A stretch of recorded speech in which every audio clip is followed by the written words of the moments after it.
Wadimor, tentu sarung kita.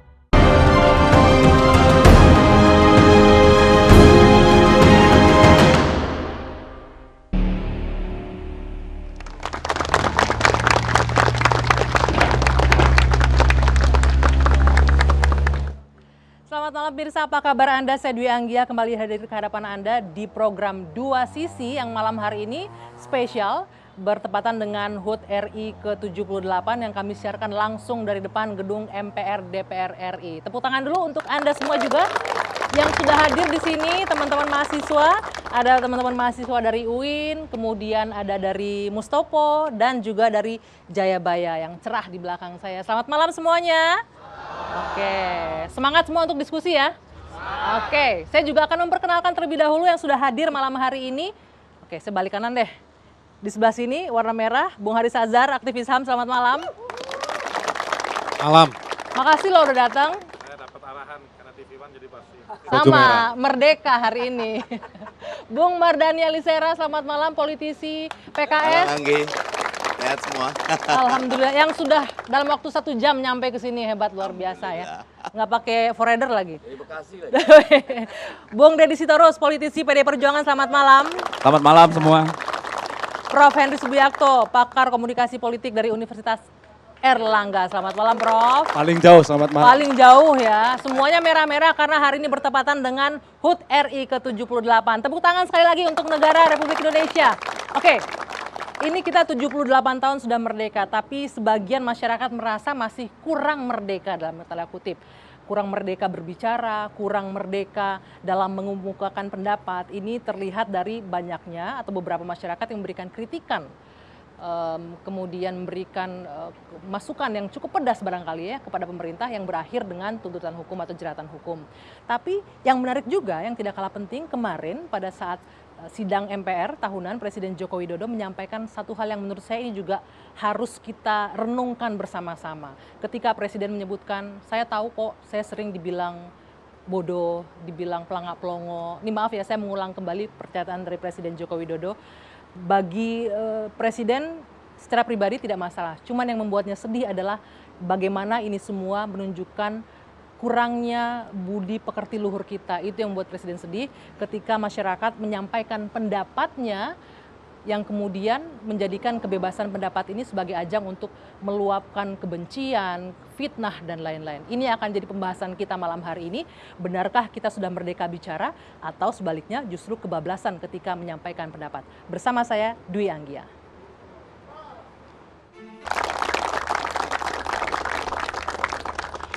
Simbol kebebasan berpendapat itu adalah ketika setiap masyarakat bebas menyatakan pendapat tanpa harus khawatir atau was-was akan terjerat hukum kemudian. Tapi kemudian ini akan kembali dipertanyakan ketika kritik yang diberikan lebih bernada ke penghinaan mungkin, ke ujaran kebencian untuk melampiaskan kedengkian kalau tadi Presiden menyebutkan dan juga fitnah. Nah, apakah batasannya dan benarkah kita sudah merdeka bicara atau justru sebaliknya? Saya langsung akan bertanya kepada Bung Haris Azhar yang beberapa waktu belakangan muncul di televisi tapi di ruang sidang ya. Ya, Oke, rutin ya. Gimana? Masih tetap akan memberikan kritikan?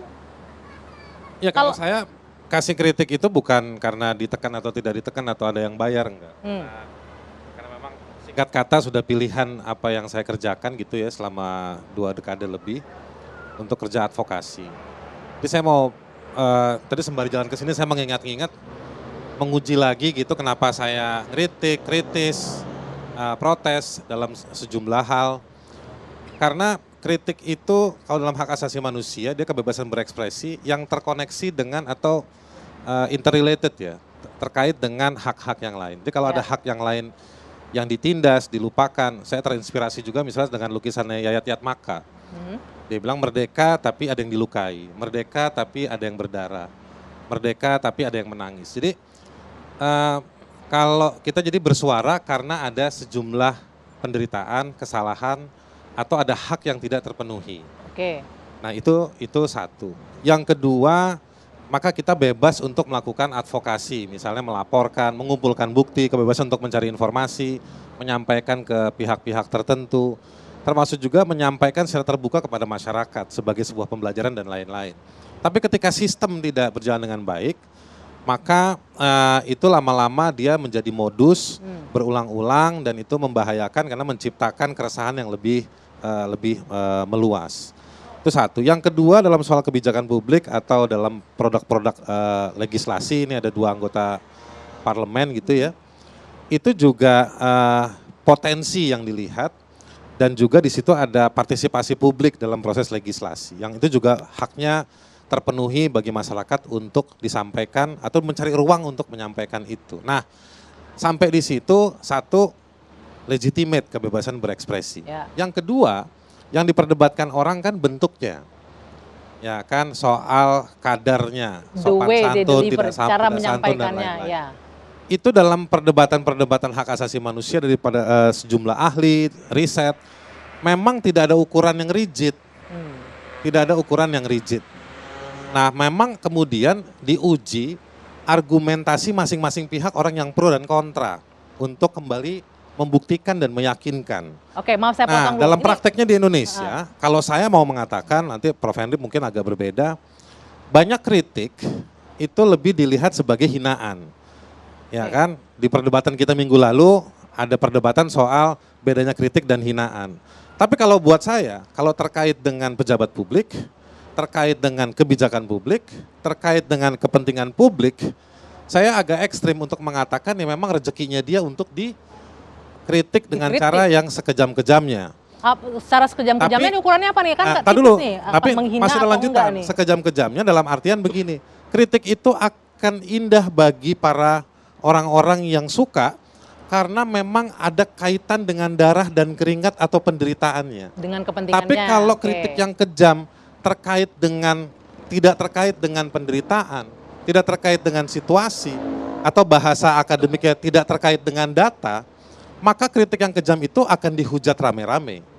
Bukan oleh si pejabat publiknya, tapi masyarakat yang nanti akan bilang, emang begitu ya? Enggak juga. Jadi memang ada pengadilan publik yang akan nanti menguji secara dengan cara kebebasan berargumentasi lagi, berekspresi lagi. Gitu. Oke, Prof. Henry mungkin boleh ditanggapi. Ada pengadilan publik yang akan menilai ini kritik ini akan tepat atau enggak, menghina atau enggak. Tapi kemudian perlu dicermati juga omongan Presiden.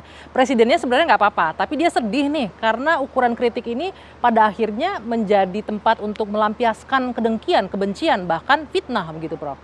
Ya, sebenarnya kan sekarang ini semua orang itu punya kesempatan dan kemudahan untuk berbicara dan berkomunikasi. Kalau dulu orang mau mengkritik pemerintah itu lewat media massa. Media massa itu sulit, harus lewat gatekeeper kan, lewat apa itu yang namanya katakanlah redaktur dan lain-lain. Sulit lah masuk media massa. Sekarang semua masyarakat punya media kok. Media sosial yang bebas banget, punya akun luas sendiri. jangkauannya, iya. Nggak perlu ada ketakutan bahwa ini nanti akan diseleksi sama redaktur dan sebagainya. Kan begitu kan, artinya sekarang semua orang punya, bahkan ini se-Indonesia ini dengan karena pembangunan infrastruktur, sekarang sekitar 191 juta pengguna media sosial yang aktif di Indonesia. Bayangkan, artinya apa? Yang nyerang itu tidak hanya nyerang presiden, memang presiden diserang. Tapi anggota DPR juga diserang, bahkan TV One juga kadang-kadang diserang, dikritik. Bisa semua orang. Pertanyaannya, Prof, tapi apa benar mereka mengkritik tanpa rasa takut, bebas-bebasnya kalau Anda melihatnya? Ya memang kadangkala terjadi saling saling kontrol ya. Terutama ketika tadi dikatakan kebencian sebagai ajang kebencian. Kebencian itu kadang-kadang tidak selalu hanya pada pemerintah.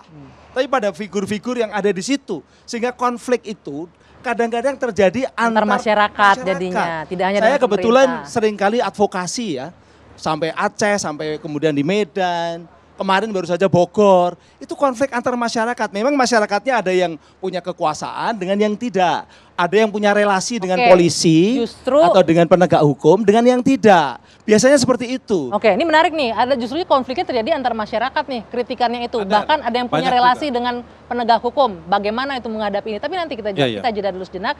Kita akan kembali usai jeda saat lagi di Dua Sisi.